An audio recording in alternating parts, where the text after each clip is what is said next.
तो centre of मास के second lecture को कंटिन्यू करते हैं। पिछली क्लास में हमने 3 एग्जांपल्स किए थे जहाँ पे पॉइंट मासेस अगर हमें कुछ गिवन हो और उनका सेंटर ऑफ मास पता करना हो तो वो हमने कैलकुलेट किया था।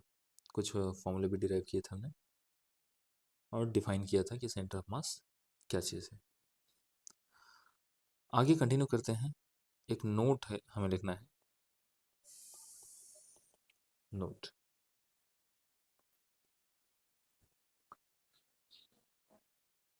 इस नोट को हम एग्जाम्पल के थ्रू ही समझते हैं। जैसे मान लो कि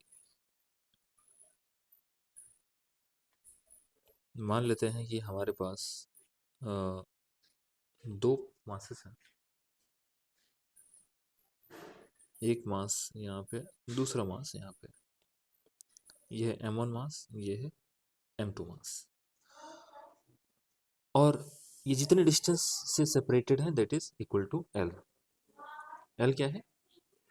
m1 और m2 के बीच का डिस्टेंस है l। अच्छा, एक चीज ध्यान, अगर हम यहाँ पे ध्यान से देखें कि m1 का पोजीशन क्या है तो नहीं पता हमें, m2 का पोजीशन क्या है हमें नहीं पता। और हमसे पूछा है कि फाइंड सेंटर ऑफ, देखो क्वेश्चन क्या पूछा है, find distance of centre of mass. Find distance of center of mass from m1 mass from, हमें बताना है सेंटर ऑफ मास का डिस्टेंस m1 से कितना डिस्टेंस पर होगा।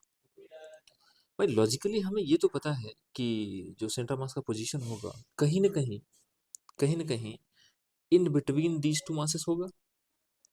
इस मास और इस मास का सेंटर ऑफ मास कहीं ना कहीं इधर ही होगा, अंदर ही इसके, इसी लाइन पर। कैसे पता? देखो, अगर ये इक्वल मास होते तो बीचों बीच आता। एक सवाल हमने किया था स्टार्टिंग में ही। अगर ये भारी होगा तो इसके आसपास ही होगा कहीं, पर होगा इसी लाइन पर। ठीक है। अगर हमसे पूछा है find distance of centre mass from m1 मास, तो एक काम करते हैं ना, हम m1 मास को ही मान लेते हैं कि ये 0,0 पे है। मानने में क्या जाता है, मान लेते हैं, क्योंकि वहीं से डिस्टेंस बताना है। ठीक है। तो इस सवाल को सॉल्व करने के लिए हम क्या करेंगे, हम ऐसा मान लेंगे कि ये रहा पहला मास, ये रहा दूसरा मास।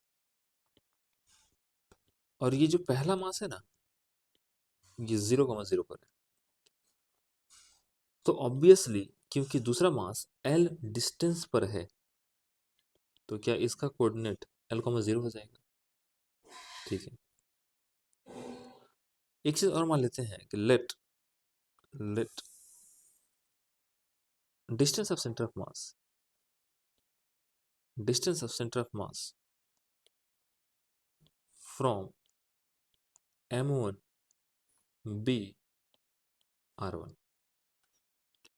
अगर आपने ये मान लिया है तो आप कहना चाहते हैं कि यहां से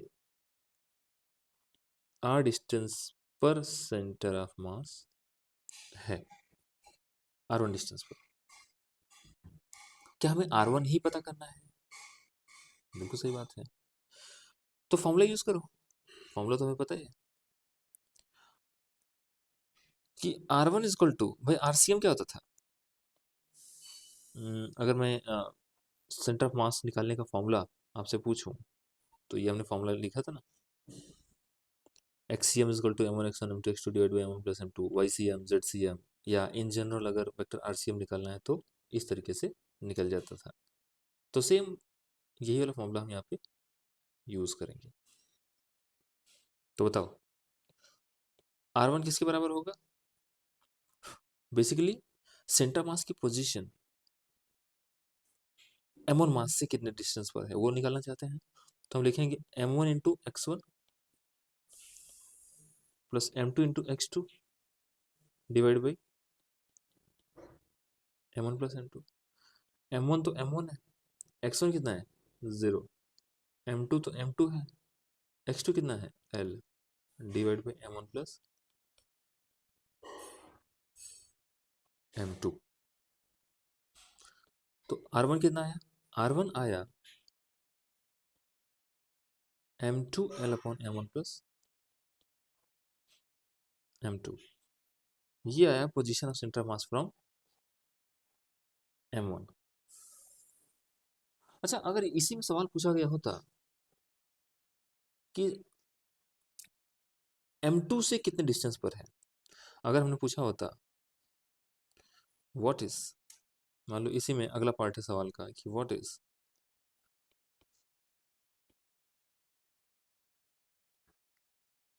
distance of centre of mass from m2, m2 से कितना दूरी पर है सेंटर ऑफ मास। जैसी बात है, अगर आपको ये टोटल डिस्टेंस पता है l के बराबर और ये डिस्टेंस है r1, तो ये जो डिस्टेंस होगा अगर मैं इसको r2 बोल दूं, तो r2 क्या है, r2 है सेंटर ऑफ मास की m2 से डिस्टेंस, है ना। तो हम मान लेते हैं कि लेट r2 भी, डायरेक्ट लिखते हैं ना r2, r2 बराबर हो जाएगा l माइनस r1। तो l minus m2 l upon m1 plus, थोड़ा और फर्दर सॉल्व करोगे तो बनेगा आपको, हाँ ये मिलेगा r2 is equal to m1 l upon m1 plus m2। मतलब अगर मैं m1 से डिस्टेंस पता करना चाहता हूँ तो उसका फॉर्मूला होगा m2l divide by m1 plus m2, और अगर मैं m2 से डिस्टेंस पता करना चाहता हूँ तो m1 ऊपर आ रहा है। इसको मान लेते हैं इक्वेशन नंबर 1 और इक्वेशन नंबर 2। भाई अगर आप इक्वेशन नंबर 1 को डिवाइड करें इक्वेशन नंबर 2 से तो क्या बनेगा, देखो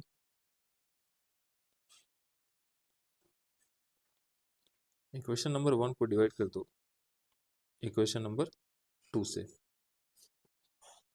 तो क्या आपको यही मिलेगा r1 by r2 this divide by this, तो क्या बनेगा दिस डिवाइड बाई दिस करोगे तो क्या मिलेगा, बाकी का ये जो क्वांटिटी है ये नीचे ये तो कट जाएगा और ये l भी कट जाएगा, ये m2 बाई m1 आ जाएगा। तो ये बचा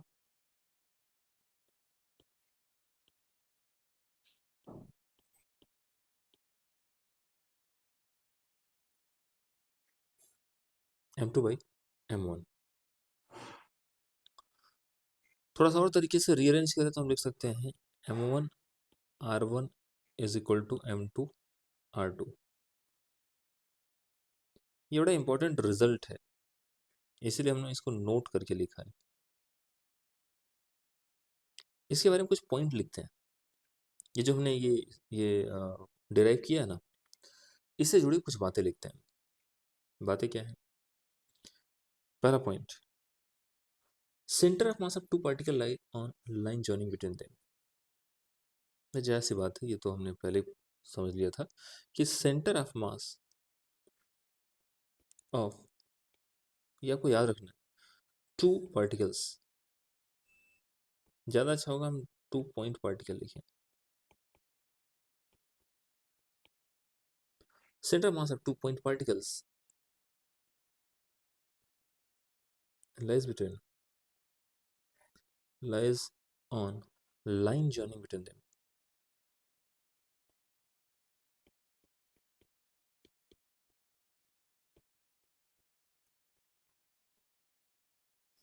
लाइन जॉइनिंग बिटवीन देम। दूसरा पॉइंट, इसका दूसरा पॉइंट है centre of mass divides divides the distance between two particles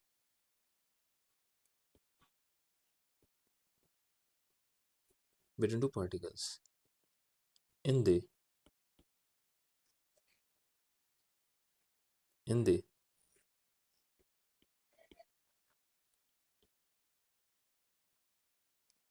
inverse ratio of masses। कहाँ से लिखा हमने? ये देखो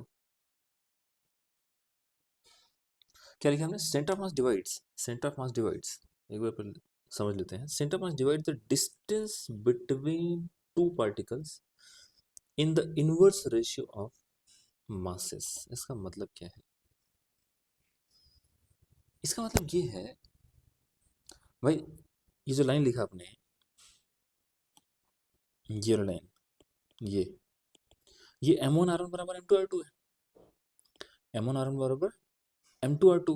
इसका मतलब mass of first particle into distance of first particle from centre of मास बराबर होगा mass of second particle into distance of centre of mass from second particle. इसी स्टेटमेंट को हमें इस मतलब इस तरीके से भी समझ सकते हैं। इसका मतलब क्या हुआ? इसका मतलब हुआ कि जो R है that is proportional to 1/m।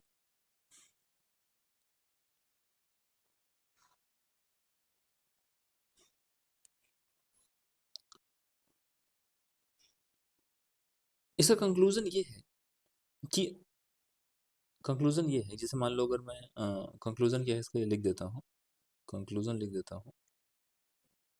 Centre mass is closer to heavier particle, centre of mass is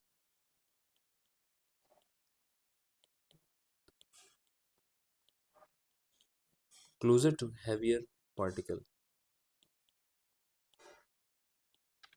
heavier particle के ज्यादा पास होता है सेंटर ऑफ मास। ये हमें कहाँ से पता चला?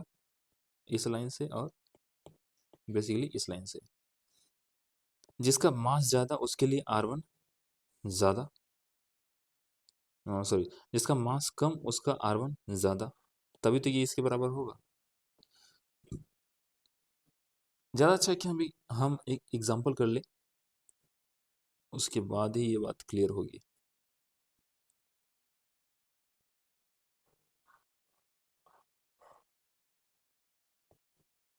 ये सपोज करो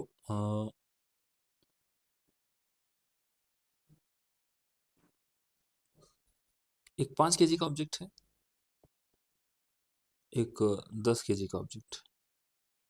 अगर मैं आपसे पूछूं, अच्छा ये दे रखा है, इनके बीच का डिस्टेंस जो है दैट इज 4 मीटर। मैं पूछूं कि इसका centre of mass mid point पे होगा, या थोड़ा राइट साइड होगा, थोड़ा लेफ्ट साइड होगा।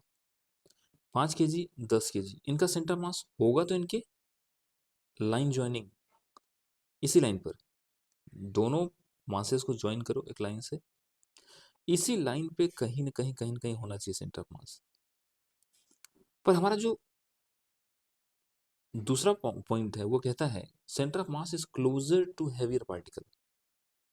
इसका मतलब मिड से कहीं न कहीं राइट साइड, यहाँ पे सेंटर ऑफ मास होना चाहिए। क्यों? क्योंकि हैवियर वाला मास इधर है और लाइटर वाला मास इधर है। तो चेक करते हैं कि सेंटर ऑफ मास का पोजीशन क्या है, सेंटर ऑफ मास का पोजीशन क्या है। अगर ये पता करना हो और बहुत शॉर्ट में बहुत जल्दी पता करना है तो देखो, हमें ये तो पता है कि M1 R1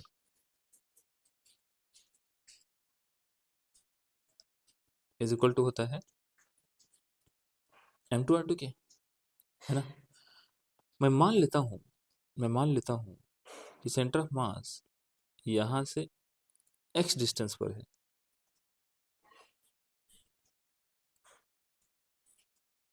तो जो बच गई लेंथ वो कितनी होगी? मैंने क्या माना? मैंने माना है कि लेट x बी, लेट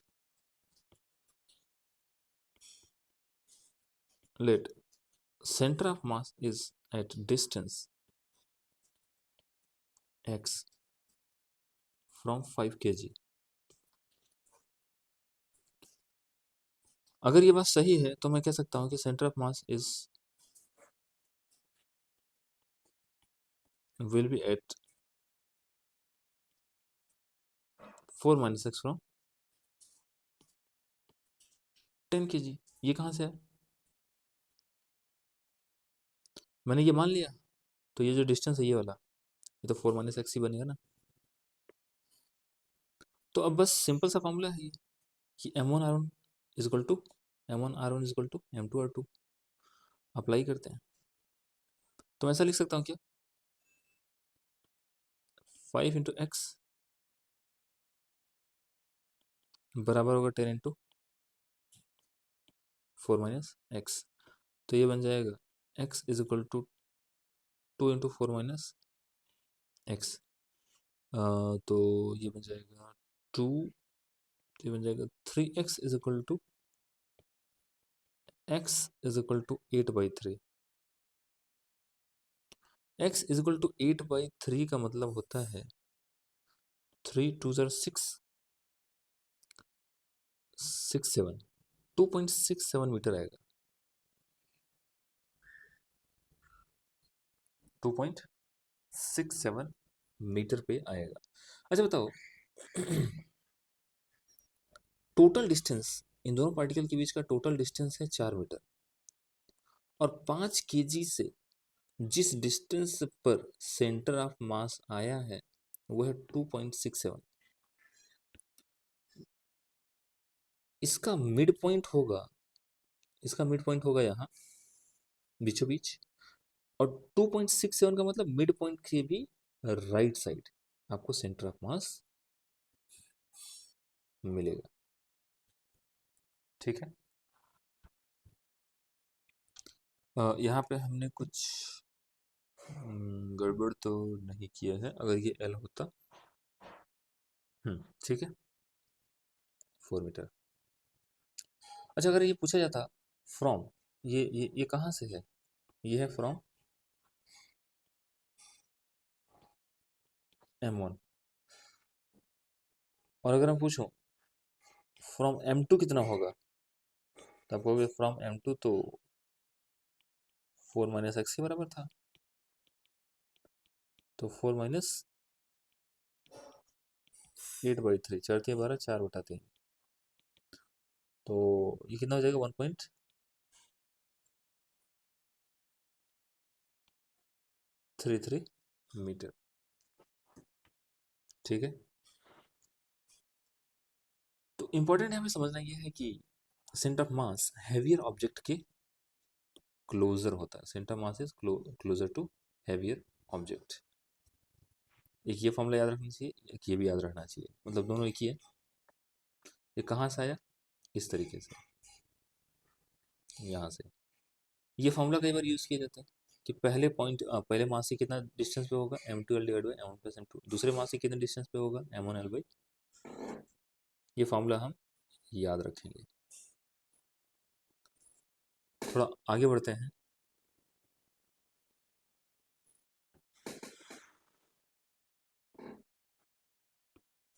देखो centre of mass of symmetric bodies,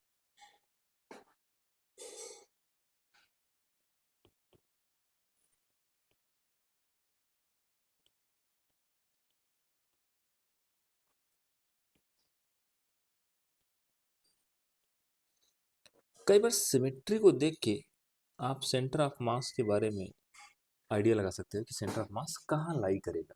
for example, by definition तो आपको पता है कि सेंटर ऑफ मास का मतलब होता है वो पॉइंट जहां हम पूरे के पूरे मास को अज्यूम कर सकें, अज्यूम टू बी कंसंट्रेटेड। तो एक पहले एग्जांपल मैं लेता हूं, एग्जांपल नंबर 1।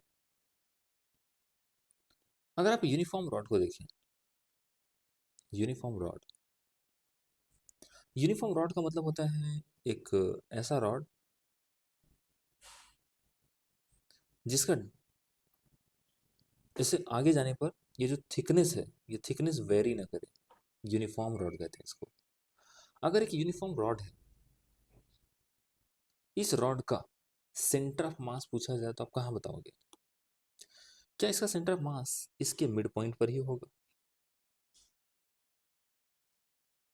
क्या इसका centre of mass mid point of rod होगा?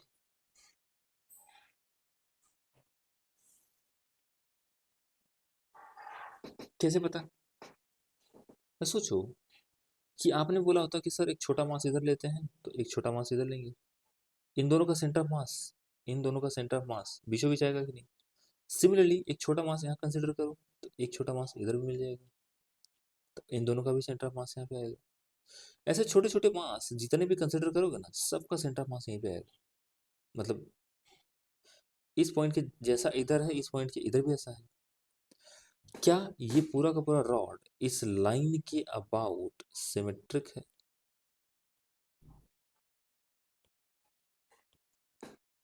इसलिए रॉड का सेंटर ऑफ मास उसका मिड पॉइंट ही बन जाता है। एक दूसरा एग्जांपल देखो, सेकंड एग्जांपल। मान लो इसी रॉड को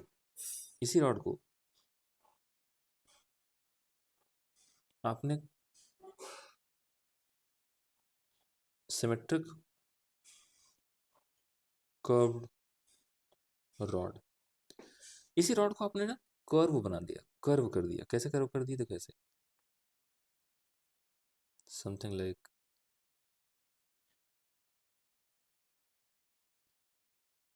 दिस।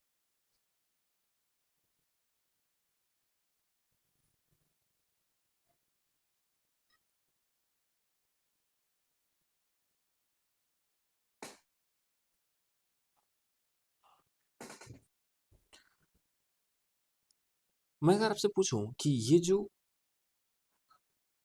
कर्व्ड रॉड है, बेंड कर दिया रॉड को मैंने, इसका सिमेट्रिक एक्सिस बता सकते हो क्या? सिमेट्रिक एक्सिस उसी एक्सिस पर लाई करना चाहिए। इसका सिमेट्रिक एक्सिस कहाँ है?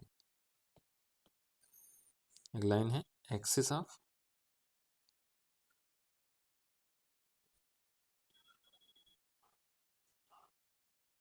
सिमेट्री।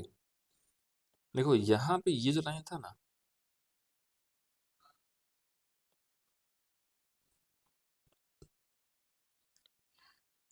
यही था axis of symmetry, axis of symmetry.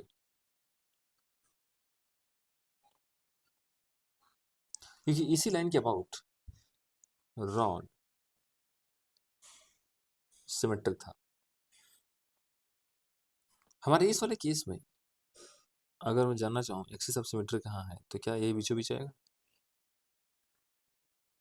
ये बनेगा axis of symmetry.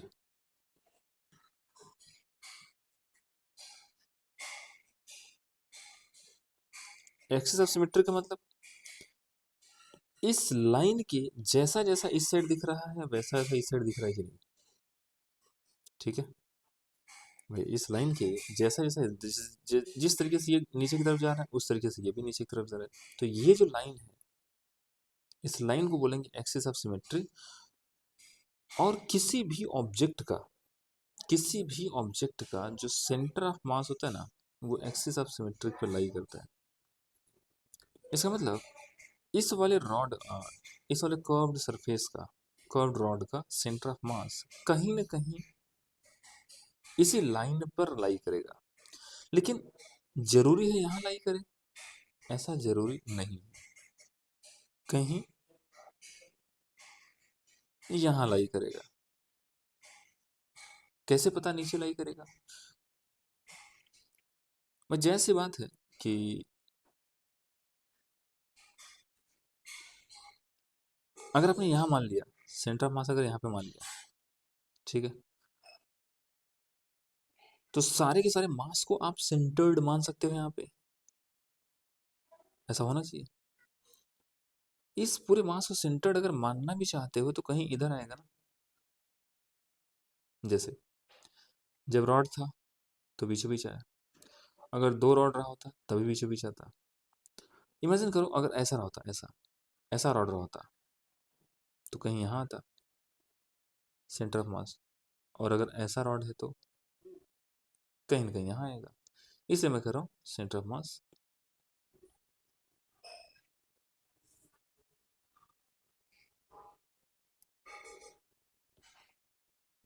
Centre of मास। तीसरा ऑब्जेक्ट, तीसरा ऑब्जेक्ट देखो, मान लो रेक्टेंगुलर एक प्लेन शीट है, रेक्टेंगुलर शीट। अब अगर ये एक रेक्टेंगुलर शीट है,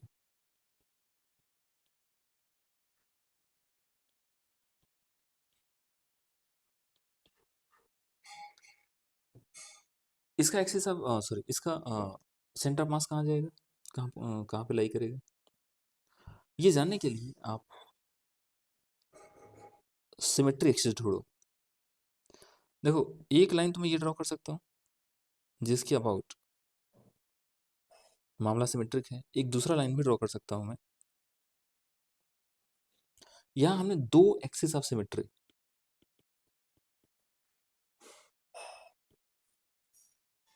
दो एक्सिस ऑफ सिमेट्री, ये भी है और एक ये वाली भी है।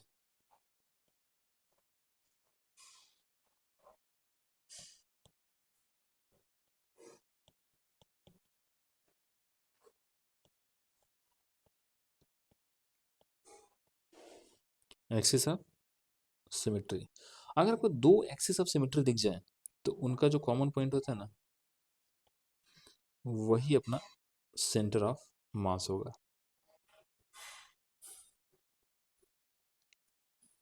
इस वाले केस में आप एक चीज और नोटिस कर सकते हो कि अब लिख भी सकते हो,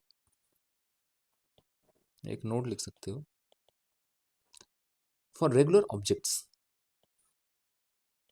for regular objects center of mass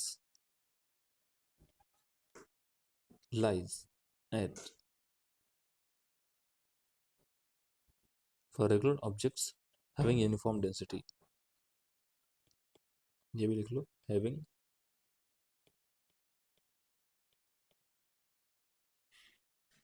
uniform density, for regular objects having uniform density center of mass lies at, center of mass lies at geometric center of object, centre of मास कहाँ लाई करता है, ज्योमेट्रिक सेंटर ऑफ ऑब्जेक्ट। तो भाई rectangular plate, rectangular sheet का geometric centre उसका अपना ये वाला पॉइंट होगा जहाँ दो डायगोनल कट करते हो, ऐसे भी सोच सकते हो। ऐसे ही अगला एग्जांपल है अपना, एग्जांपल नंबर 4, एक ट्रायंगुलर प्लेट है,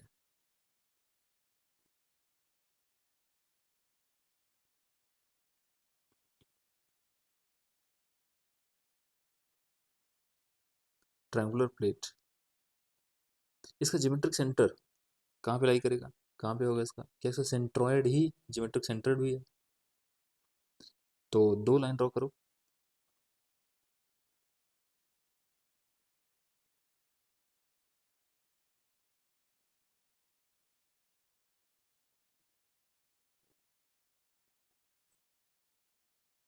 एक्चुअली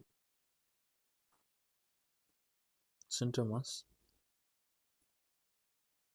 यहाँ पे आ जाएगा,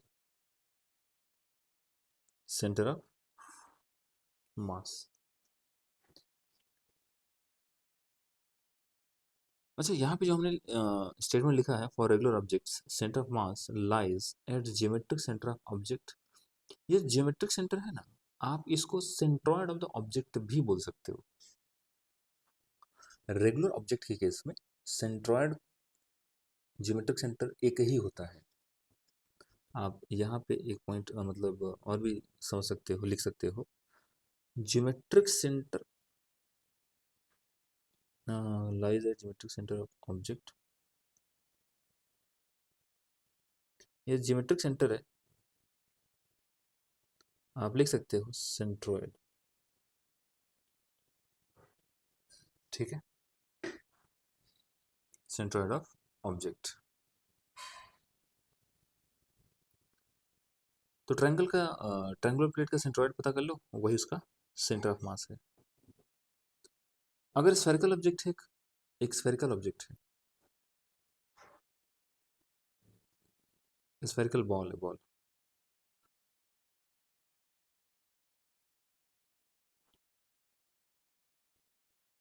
इसका सेंटर ऑफ मास कहाँ होगा? या सॉलिड स्फीयर है, चलो सॉलिड स्फीयर लिख लो। भाई इसका ज्योमेट्रिक सेंटर कहाँ है?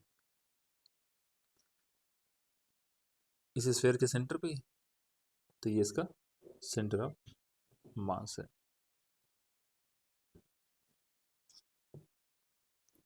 तो इसमें दो नोट पॉइंट हम लिखते हैं,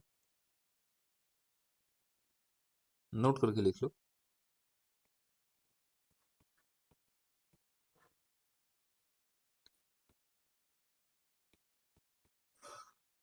फॉर अ रेगुलर ऑब्जेक्ट, वो हमने ऊपर भी लिख लिया वैसे, for regular objects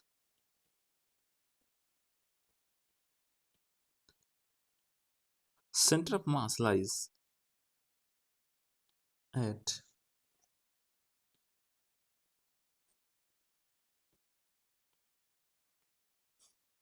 geometric center of body.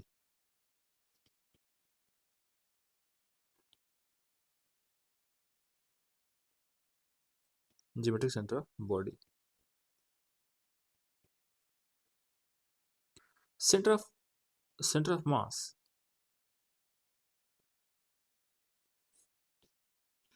of an object need not lie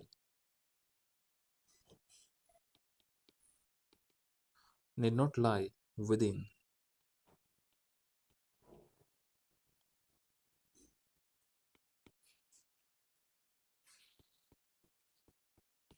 the object. Center of mass need not lie within the object. जरूरी नहीं है कि सेंटर ऑफ मास ऑब्जेक्ट के अंदर ही लाई करे। इसका एग्जांपल क्या है? सपोज करो हमारे पास एक रिंग है, रिंग, एक मिनट, ये रिंग है, मान लो ये एक रिंग है। इस रिंग का ज्योमेट्रिक सेंटर तो यहाँ पे लाई करेगा, और यही अपना होगा सेंटर ऑफ मास। ये वाला जो पॉइंट है, यही पॉइंट होगा सेंटर ऑफ मास। क्या यहाँ एक्चुअली कोई मास है क्या? ना, मास तो इधर है, मास तो यहाँ डिस्ट्रीब्यूटेड है। तो सेंटर ऑफ मास किसी भी ऑब्जेक्ट का जरूरी नहीं है कि वो विद इन ऑब्जेक्ट